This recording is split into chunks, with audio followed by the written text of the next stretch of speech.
અને આગળ વાત કરીએ તો દિલ્હી હાઈકોર્ટના જજ યશવંત વર્માના ઘરની અંદરનો વિડીયો સામે આવ્યો છે। વર્માના ઘરમાંથી અર્ધબળેલી હાલતમાં ચલણી નોટો મળી આવી છે। 4 થી 5 બોરીઓમાંથી આ નોટો મળી આવી છે, જે અર્ધબળેલી હાલતમાં હતી। સુપ્રીમ કોર્ટે પોતાની વેબસાઇટ પર આ વિડીયો શેર કર્યો છે।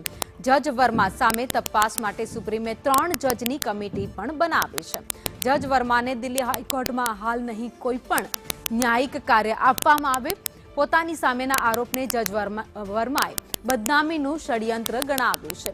ઘરમાંથી નોટો ભરેલો કોઈ જ કોથળો મળ્યો ન હોવાનો જજે દાવો કર્યો છે। જે રૂમમાં આગ લાગી હતી ત્યાં ફર્નિચર, ગાદલા અને બિનજરૂરી સામાન હતો તેવું જજ વર્માનું કહેવું છે।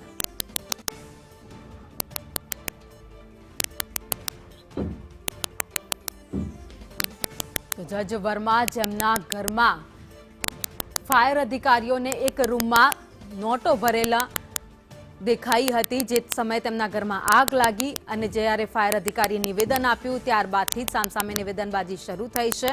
જજ વર્મા ઉપર અનેક આરોપો પણ લાગ્યા છે। તો બીજી બાજુ તેમનું એવું કહેવું હતું કે આ ષડયંત્ર છે।